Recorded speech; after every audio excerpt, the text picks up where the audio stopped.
Very happy to interview Dr. Bob Riffenburgh, the founding department head of statistics at UConn. So we would like to start from the most recent item in your illustrious career, which is the newly established ASA award in your honor. The award, and I quote, recognizes the transfer or extension of statistical methods developed for or used in one field of application into another, where it has never or seldom been used. Its goal is to recognize that these statistical transfers broaden the range of statistical methods applied to various fields of science, and to encourage statistics users to seek innovative methods not commonly used in their field, end quote. And your career really included a lot of many diverse areas, including fisheries, oceanography, education, psychology, sociology, economics, agriculture, space exploration, business, marketing, military simulations, and medicine. Can you describe the circumstances which led you to having such a broad range of interests and experiences? Well, we all know that the best way to get a reputation is to become an expert in one field.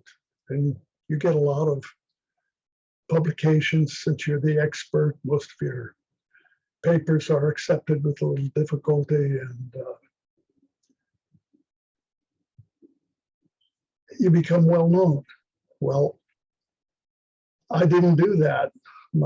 I had curiosity. I'd do a paper, and then something else would pique my curiosity and draw me out, and I would start thinking about it and reading about it, and then I'd find myself getting all involved. And the prior paper that I should have followed up on, it just dropped. And of course, when I started a new subject, I had to start all over and read all of the background in it, so I didn't get as many papers that way. Anyway, I didn't get well known because I had one paper in each of many different fields.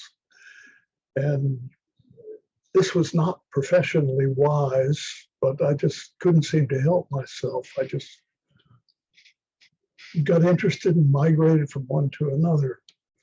At the beginning of my career, I did some trivial papers like growth curve estimation and assuming the normal curve and grading and things like that. But my first major paper of any importance was on using Markov chains to model predation rates by trophic levels in oceanic fisheries.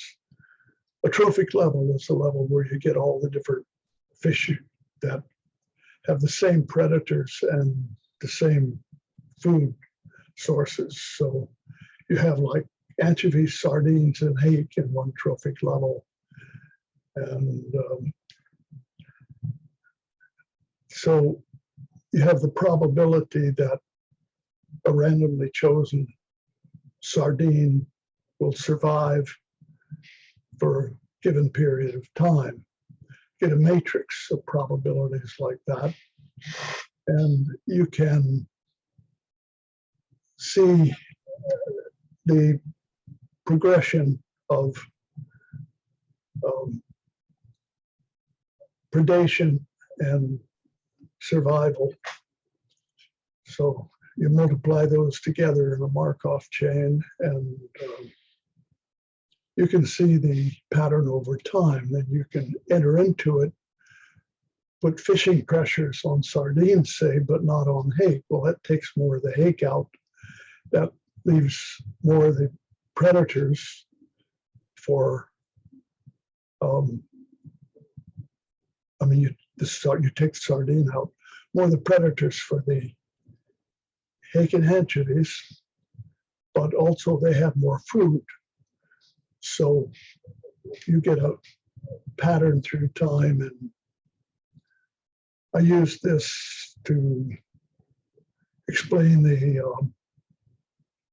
disappearance of the sardine fishery off the coast of California, Northern California, off Monterey. I was invited to give this at the 1916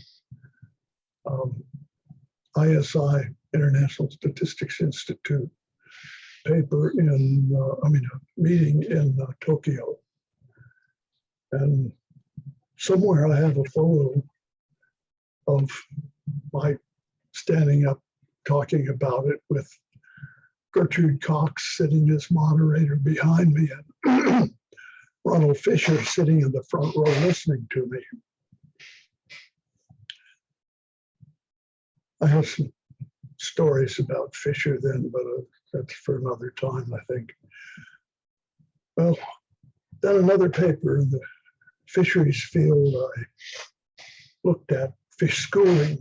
Fish all school together. There are more of them, so there's less food to go around, but also there's more of them for predators to eat, so more of them will survive. So what's the trade-off? And I looked at the efficiency of schooling and showed that it was beneficial for survival. Well, I moved into physical oceanography, applied analysis of variance to estimate seawater temperature with warm. As the sun hits the surface of the sea and the wind blows across, it stirs it up and the temperature level drops. And then when the sun sets, it goes back up because there's no warming and you still get circulation. So I put by different depths as each component of a multiple component of analysis of variance, and had one ANOVA for each location and each time. And by connecting them together, I was able to demonstrate the pattern of temperature rise and drop, the level of warming and cooling. Well, after that, I followed in other fields and got curious about other things. And as you mentioned in your introduction, I did one paper here and another there. I did papers in engineering and social science and biology, economics, agriculture, space exploration, business, military simulations, and then for the last 30 years in multiple different fields of medicine. So my next question is, you grew up in challenging times, first the Great Depression and then World War II. What are the most, the memories that stand out the most from your early years? Well, my father was a chemistry professor at Virginia Tech, living on campus. And so I was raised in academics. The field, big field next to our house was used for agricultural experiments. And these experiments were designed by a young Boyd Harshbarger in the mathematics department. So I was brought up in this world of scientific experiments, and they were more real to me than most kids get in the worlds of business or entertainment or service or whatever their parents are in. So that pretty much molded my early life until cancer took my dad for my last year in high school, and they sent me to live with an uncle in Colorado. And he was an attorney, so that gave me an entirely different environment. And before you did your PhD in statistics, you actually studied psychology. So what drew you to statistics? Well, the question really was what withdrew me from mathematics, statistics, and science into an interim period of psychology. I love mathematics and science. As a kid, I counted everything. I tallied data. I didn't know anything about statistics, but I just made tallies and looked at the frequency distributions to make decisions about things. I made decisions based on subjective probabilities. What's the probability that I would make it to the next fuel station on a trip, or should I stop at this one and get gasoline? And things like this. I just made lots of little decisions on probability estimates from the time I was little. I had no idea I was hedging on statistics. Then, after going to Colorado for my last year in high school, I started college at Colorado University with a state scholarship. But at that time, CU was inundated. This was 1948, right after the war, and they were just inundated with veterans studying on the GI Bill. Suddenly, the nation had like 10 million men that wanted to go to college. And we had a two-person room in the dorm with 4 people in it, 2 chairs, 2 desks. We had to do most of our studying in bed and take turns rationing the time at a desk. Things like that, just an example of how crowded it was. So they didn't have very good advisors, and they got faculty members to volunteer to advise the new students. So somebody from liberal arts got me, and he had no idea about math or science, and gave me very bad advice. He put me in 3rd year algebra when I'd had only 1st year, and the high school in Blacksburg was not all that good. And I never had 2nd year algebra. So that you can imagine what happened. Suddenly this A student failed the only course he ever failed. I lost my scholarship. I became terrified at mathematics. And sciences, of course, all used mathematics. So I migrated into something where I didn't have to use much math for a few years. And I had an older brother who had gone into psychology, and he recommended it. So I migrated into that for a few years.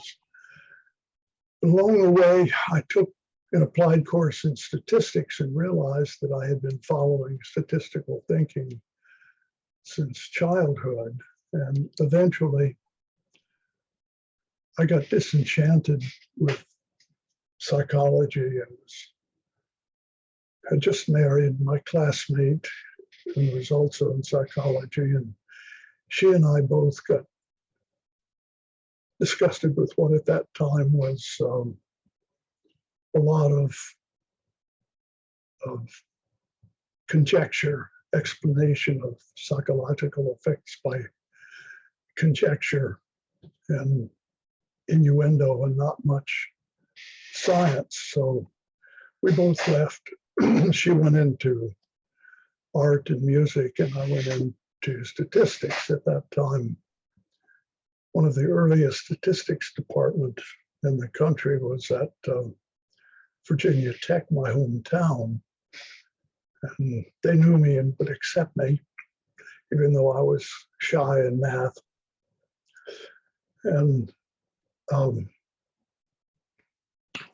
the department had been started by Boyd Harshbarger, which you probably know by history.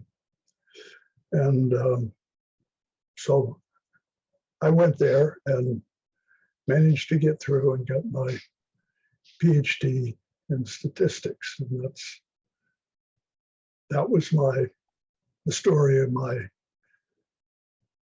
short-term adventure into psychology. And did you ever come back to working on any psychological problems later on? Yeah, I did. My wife went on and got her master's in it, and I designed a 9-variable multiple regression for her thesis. And I did for the Annals of New York Academy of Science, I did a invited paper on psychological processes that's located around in the brain, and a few others, but only in the more scientifically oriented aspects of psychology. So after your PhD, you started the academic career and at Virginia Tech and then University of Hawaii, then a couple of postdoc positions. But then you took an unusual path for statisticians, and you became a system analyst and a CEO of a company. And then later on, you held senior positions in government as well. And we are very interested in hearing about your perspective, what you learn, and similarities and differences that you observed between the three main sectors: academia, industry, government. Well, I suppose to make sense of it, I have to give you a little background on my own passage through these different fields. The sequence wasn't quite as you listed. At Virginia Tech, I had made up my math deficiencies. In the last 2 years of my doctoral study, I taught elementary mathematics as assistant professor in math. And with graduation, I accepted the same rank at the University of Hawaii, which was very romantic and adventurous. By then I had married, as I mentioned. I had 2 children. And in Hawaii, we bought a sloop and became ocean sailors. I consulted. Housing was very expensive, so I had to take a second job to afford one. And I worked for the U.S. Bureau of Commercial Fisheries on the side. And that was seagoing, got very much in love with the ocean. But after some years, my wife grew tired of the claustrophobic island life,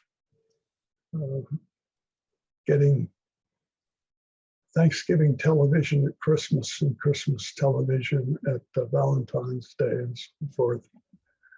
And every time you went over a hill, there was the ocean that said, you can't go any further than this. And then there was, to be honest, a good bit of discrimination against haoles and limitation of where we were allowed to live and some of the activities we were allowed to do. Haoles being Hawaiian for essentially white people. So my wife wanted to return to the mainland. I found a job in Monterey, estimating the probabilities of collision between rockets and satellites. They're just beginning to put satellites up around the Earth, and they wondered, are the rockets going to take out the satellites when they do rocket testing and things like that? When we moved there, it was quite an idealistic life. I loved the place, but then I got an offer I couldn't refuse as full professor to found a statistics department at the University of Connecticut. Well, that was a no-brainer. Gee, I was only 31 years old. So we moved again. I planned the offerings, hired faculty, recruited students, got approval for a master's and then doctorate program, got assistantships and fellowships for our students, taught classes, published papers, established a faculty consulting service, secured a biostatistics grant, and placed finishing students and promoted the department to sort of a marketing operation. I arranged the lecture series. We had many eminent statisticians come, Frank Anscombe from Yale, C.R. Rao, B.C. Mahalanobis, M.G. Kendall, Dennis Lindley, John Tukey, and on and on. I was pretty successful getting leading people, and it was inspiring to our young faculty. Well, after almost a decade, I was getting sort of burned out. As you can imagine, this was a pretty demanding job. And I had been going in summers to a Navy lab at San Diego where they had good oceanography problems that gave me a source of data for research in statistics. And so I left Storrs and went to an oceanometrics position at the Navy lab in San Diego. Along the way, it's pretty interesting. The Navy sent me through undersea diving school. I did that to plant measuring instruments on the seafloor and monitor undersea data and things like that. Eventually, the Navy sent us for 3 years to Wales in the United Kingdom to help found a Soviet ballistic missile submarine surveillance system. Say that real fast. For a couple of years, I was seconded to the Naval Hospital in Balboa Park after we to advise on the design and analysis of medical studies after we came back from Wales. And then after that, the Navy sent us to Holland and then to Italy for an 8-year span, heading naval operations research for NATO.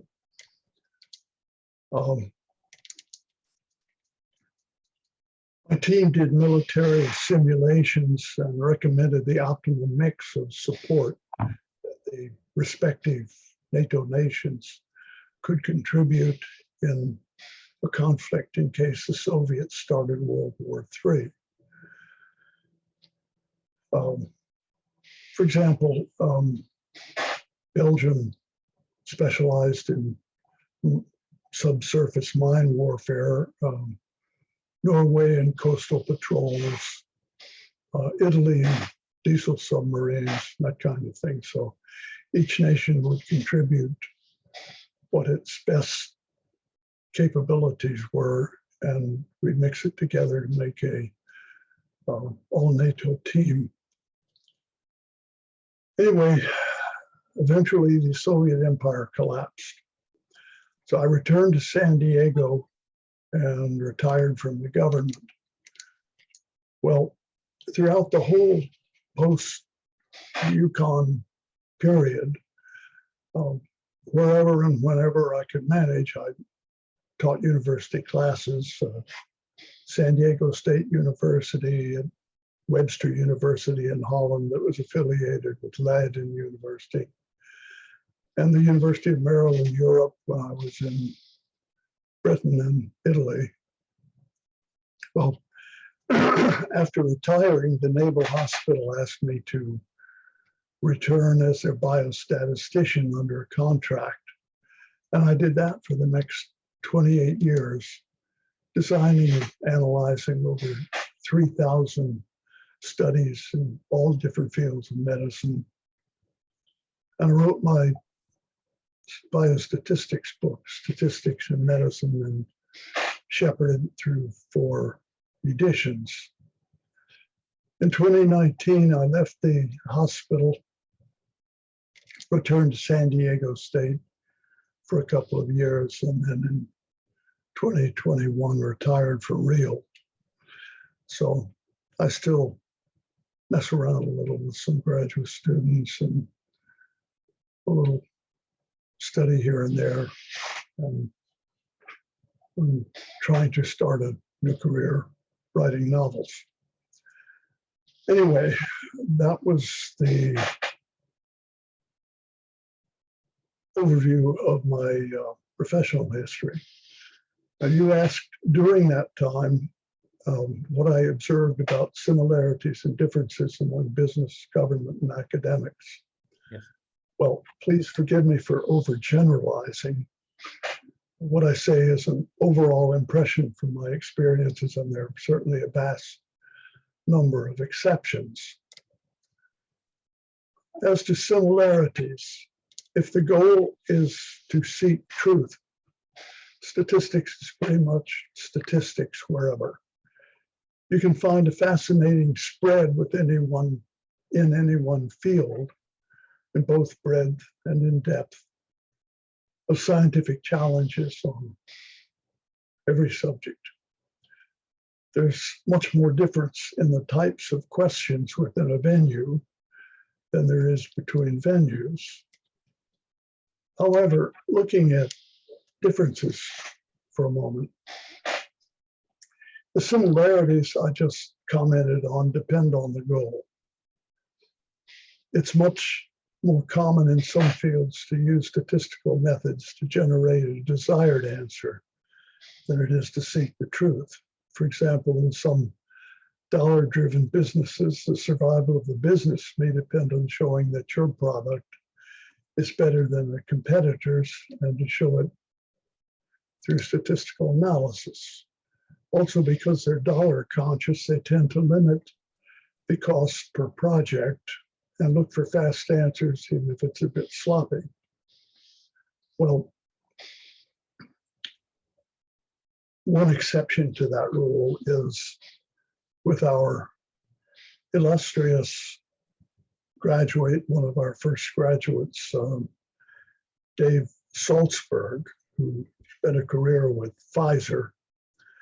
I worked with Dave a lot and know him very well, and I know he would never, ever do anything unethical. But apart from that, it's true in some of the consulting gigs that I endured. In contrast to business, government, for the most part, has a goal of serving the public. So there's much less incentive for quick and dirty analyses. I do more thorough design processes and analyses, but with less stress on speed and efficiency, there's less oversight. They get a lower salary, fewer perks, but they have less pressure, and the goal is more satisfying. Well, that's kind of an overgeneralization. When I was working for the government, we used to joke that science workers were in either a 30-hour per week group or a 60-hour per week group, and there was nothing in between.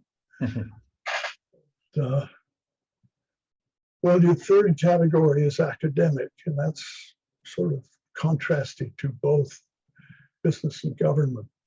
There's much, much more freedom in academics, but the goal is more to develop new methodology than it is to solve applied problems. You turn a person loose on his own, and after a year or so, you call him in and say, "What new great theory have you created and published on?" there's not the daily pressure, but at the end of some years, you get the pressure. You don't have the luxury of being free from long-term deep pressure. Okay, well, that's an observation on those three. As the founding department head of UConn Statistics, can you tell us something, your memories from that time about the department? How hard it was to recruit new faculty or students and to build a new department from scratch?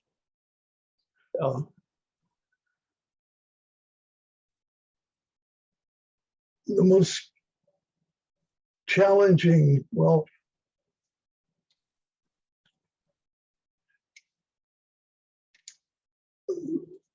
I go off, give a little preliminary to that.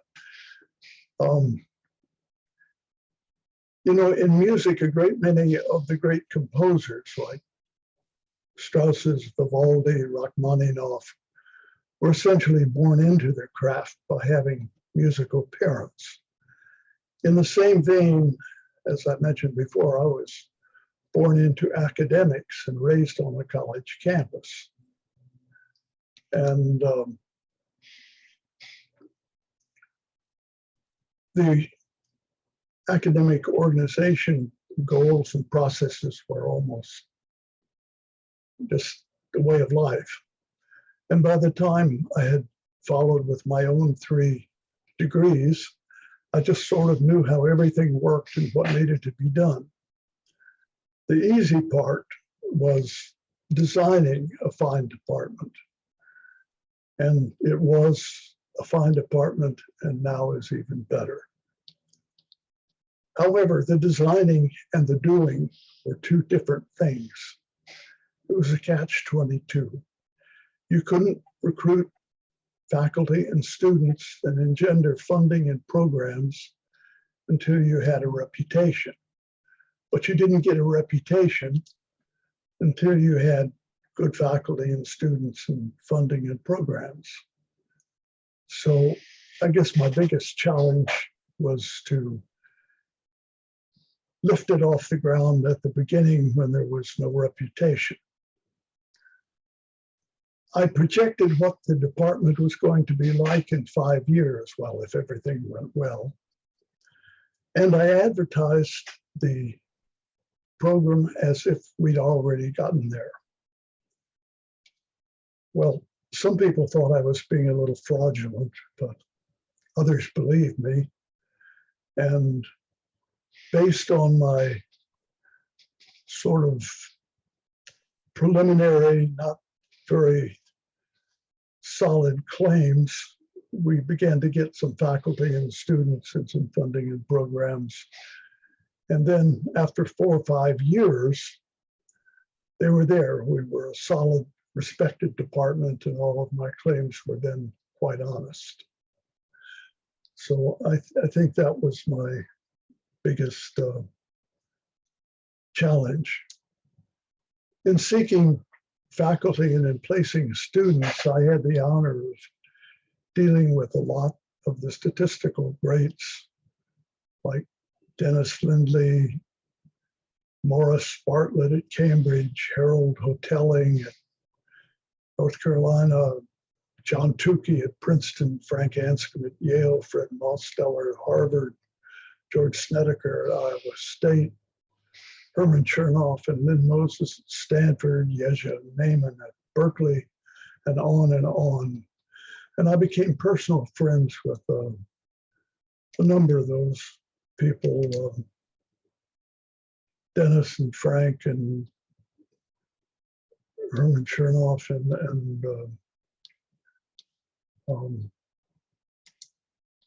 yeah, some of the others, John Tukey.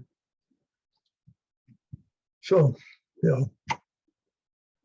that's my answer to your question. Related to that, you started to talk about it, and indeed, your career spans almost 70 years in statistics and related areas. In your view, how has the field changed over this time? Well, I'll mention two areas, technical and conceptual. Technically, when I started, our hardware was essentially a number 2 pencil. Our software was a statistics method book. Well, we did have Frieden and Moreau machines that could add very slowly and multiply numbers by repeated addition. And you had to key in every number digit by digit. But they were very costly, available only at institutions. And it was, say, a morning's work to do calculation for a t-test. Samples were necessarily very small.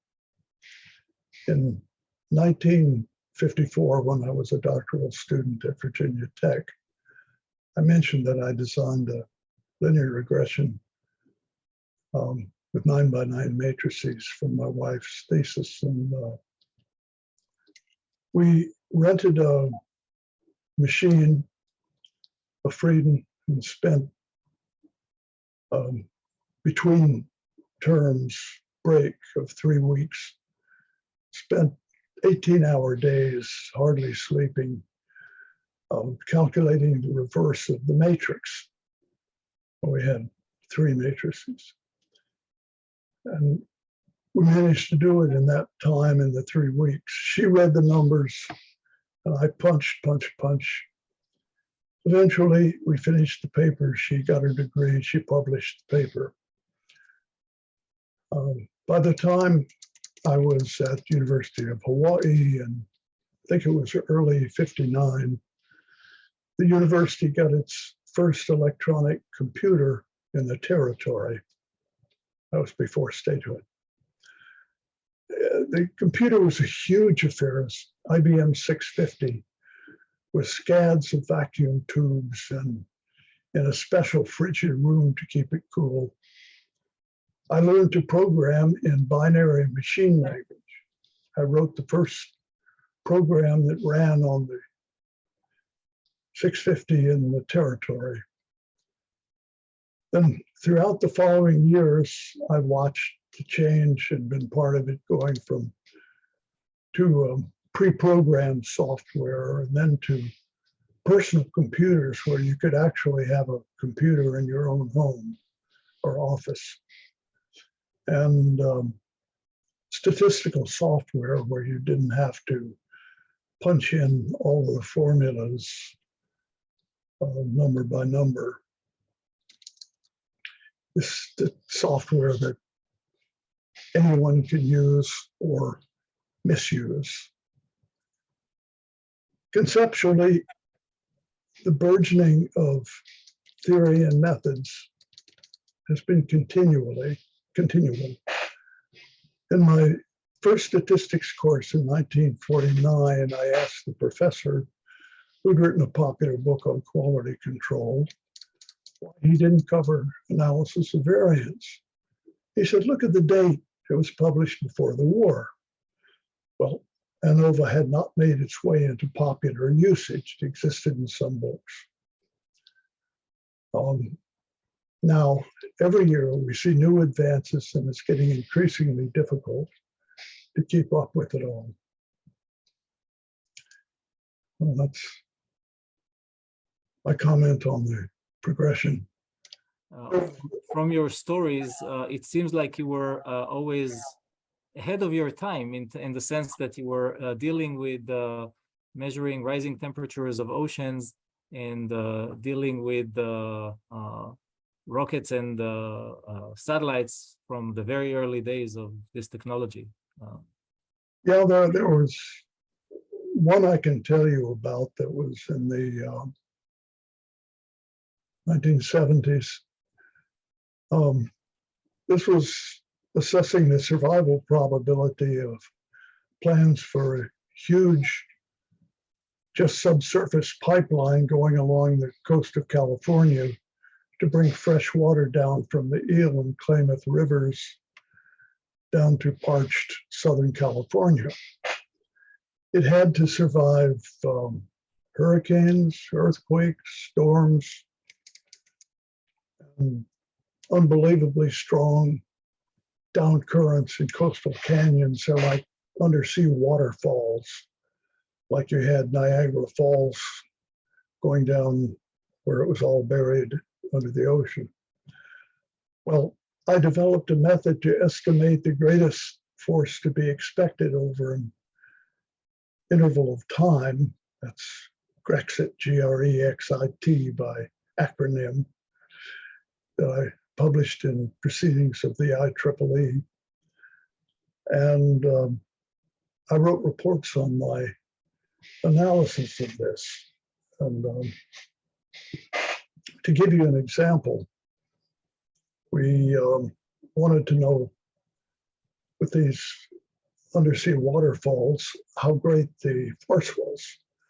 So we buried inch diameter rebar into rock and then attached a flow meter on top of it. This was down undersea, done by divers. And then we came back after a period of time to read what were the maximum flow forces. And we found that the force had taken off the monitoring device and bent this inch diameter rebar 90 degrees. Forces that were greater than we could even measure.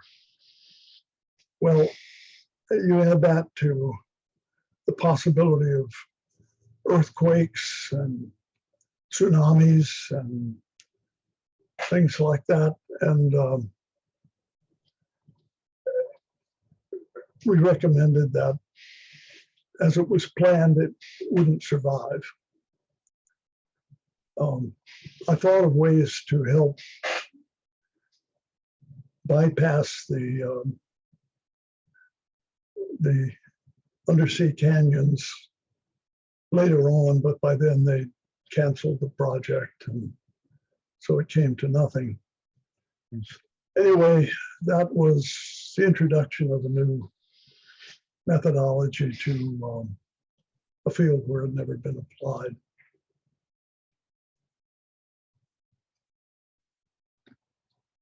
Looking forward, what is your opinion about the role of statistics and data science in other areas, in other sciences?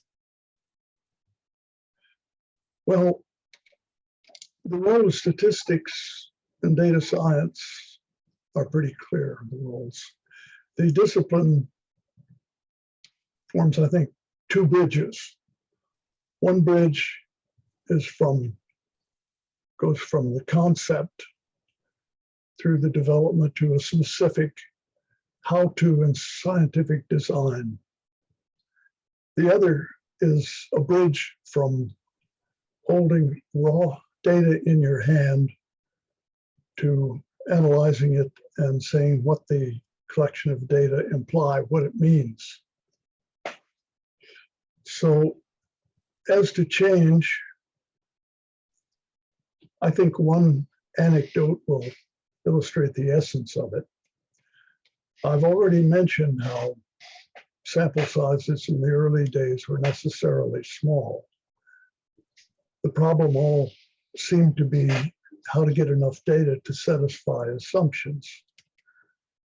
Well, in 1957, when I was finishing my doctorate, one of my professors, John Freund, was called to consult with an aircraft construction company.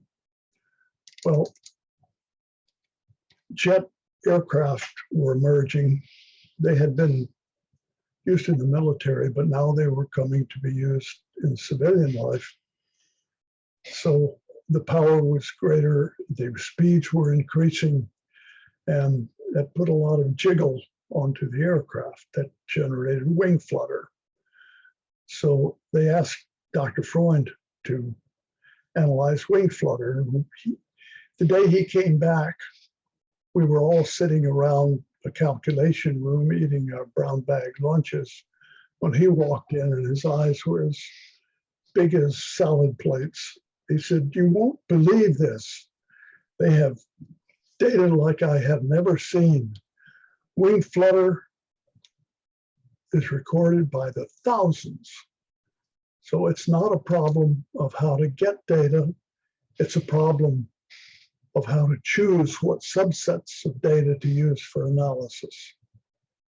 Well, that trend has only increased the amount of data that we need to analyze and the effect on statistical methods.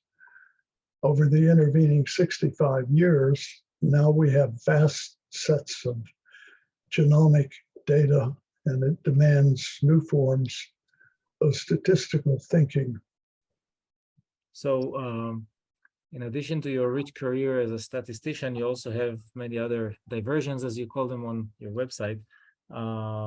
They include running, cycling, sailing, diving, and you mentioned the diving training that you got in the military, playing music, writing fiction, learning languages, cooking, and authoring fiction books, not to mention raising 5 children. So what is your secret for maintaining such a remarkable work-life balance? Well, no secret. I just stayed so busy, I never had time to think about what to do next. Everything just happened to me.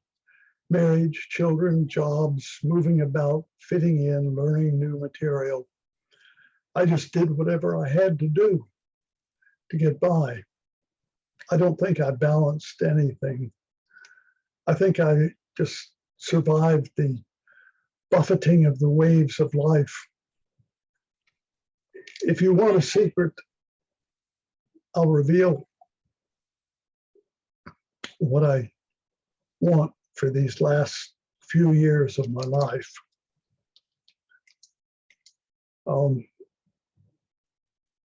Of course, there are always chores that come with a house and garden and a car, feeding yourself, paying bills, paying taxes, all that kind of stuff. But what I really want is a few days a week when I can wake up feeling there is just nothing at all driving me, nothing I have to do. In other words, freedom from all this buffeting that life has handed me. Now, when you wake up feeling that way, it doesn't mean that you really stay in bed. You get up and you start doing things that interest you. But the point is, you don't have to. You can stay in bed if you want to. And it makes all the difference in the world to do something because you want to do it instead of because you have to. And I think that is what I want for the rest of my life, to do only things I want to do and not what I have to do. That is very sound advice. But I guess many people wants to do a lot of things. Like, well, for example, if I'm working on statistical papers, but I also want to write a fiction. How do you find time to write fiction when you have this statistical papers to write? There's a lot of overlap. There are people who write fiction that just start writing, go wherever it takes them, but I don't think they have too much luck. They have to go back and organize a mess. But to write a scientific paper, you have to know what your goal is and lay out you have to know the background, and you have to lay out what you want to impart. And then you can write it, and then you edit it and fine tune it. Or you can do the same thing with fiction, only instead of dealing with data, you deal with images from your mind or memories. And it's dealing with mental images is a little more fun, I think.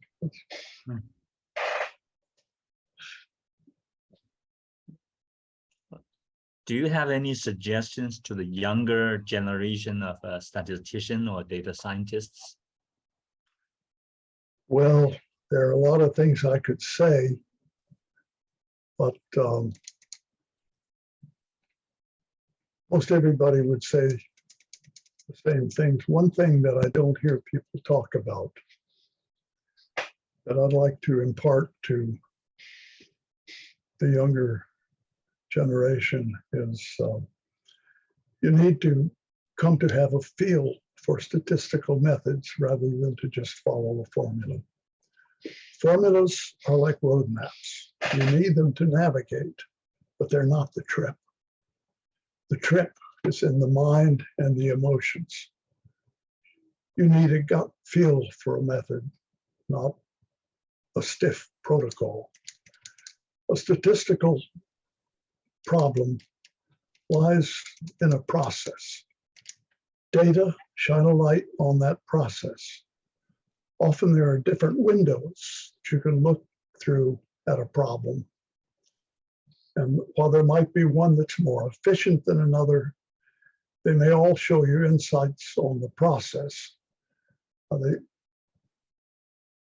feeling that most of the younger people get from taking courses in statistics is there's one way, one best way to look at a process, and that's the way to do it, and you shouldn't use others because that one is best.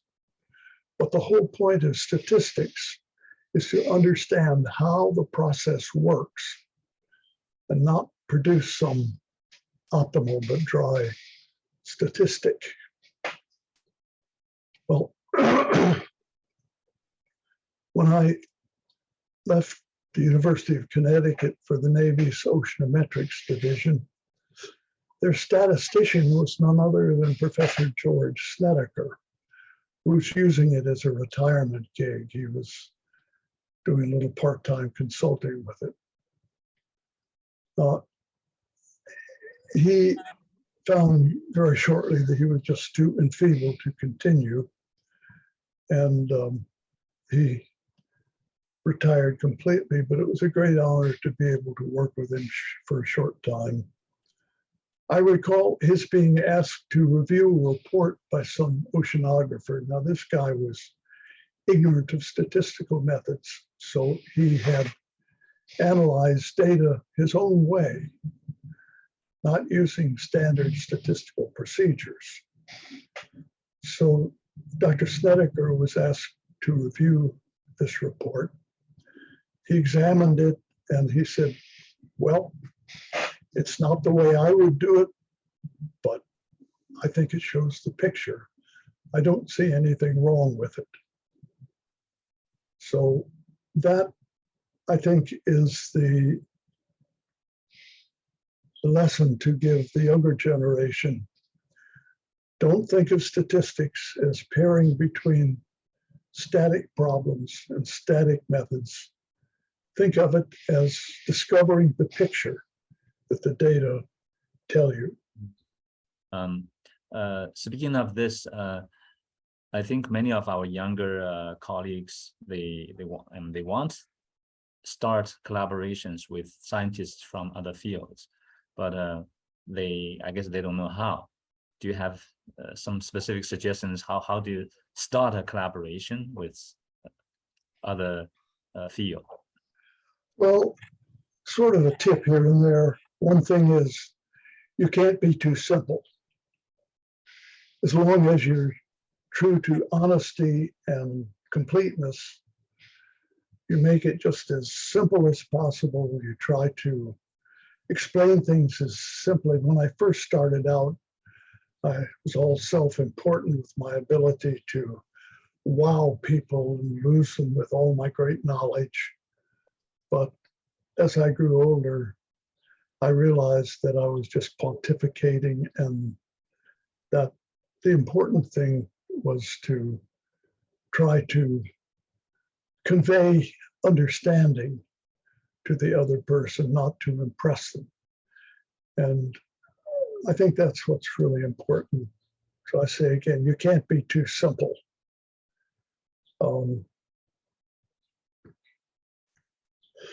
Listen, another tip you listen to the person. A lot of investigators are afraid of statistics. They're intimidated by statistics. And if you ask the investigator you're working with to tell you all about the problem, the process that he's involved in, then this has a number of benefits. One, it helps him become confident because he's the one telling you. And once he becomes confident and sees you as a colleague instead of someone to impose mystery upon him, then you have a much better working relationship. And two, it gives you the opportunity to understand the process, because you can't do good statistics if you don't understand what the process is that you're simulating. So you get him to talk and you listen. You listen very carefully and you process in your mind what statistical methods you might use to shed light, what statistical windows you could look through to understand this process while he's talking. You try to use examples in his field and his field he can understand. And if you use some other field to illustrate it, what you're doing is asking him to split his mentality, one, to understand the field you're describing, and two, to understand the process. But if you talk about his field, he already understands it, so he puts his whole mental effort into understanding your statistical methodology, and that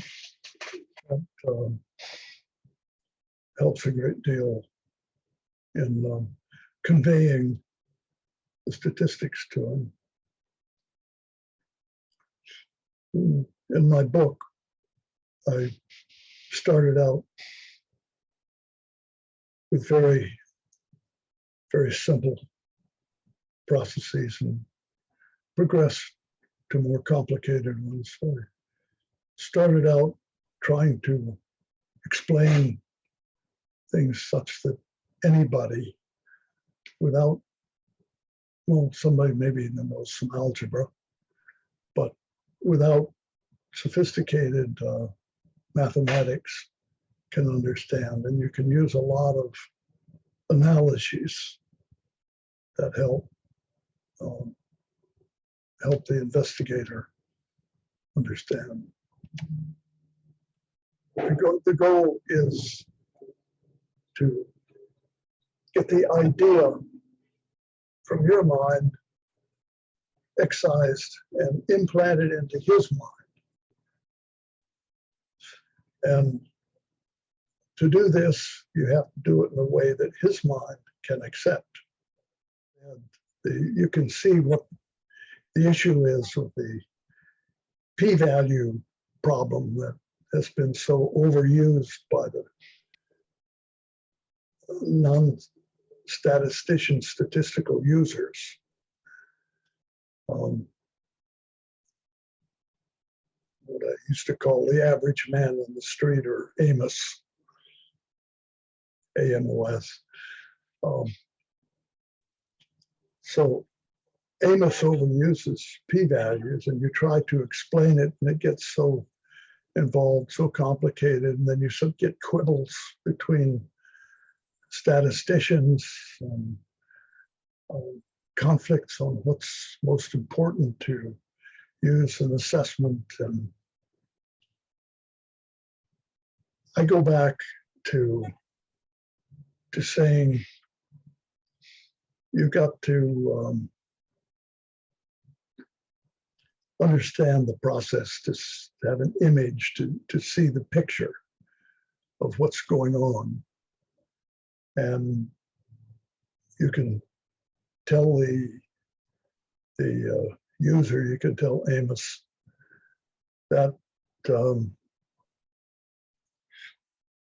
in order to see the picture, you can look at different windows. You can look at the window of a p-value. You can look at the window of variability. You can look at the window of biases, biasing variables. You can look through the window of covariates. And they all show you a picture of it. You can look at the elephant, and in one window you see the trunk, and another you see the tail, and another you see this huge side body. But you need to look through all the windows in order to get a picture of what an elephant is like. All right, Bob, it's been a real pleasure talking to you, and a very interesting conversation. Well, it's been a pleasure. It's an honor for me to see the great department that statistics at the University of Connecticut has become, and knowing that you two outstanding professors are part of that department. And I'm honored that you have given me this opportunity, and I thank you for the time to hold forth on ideas. Honor is ours. Thank you so much. Thank you.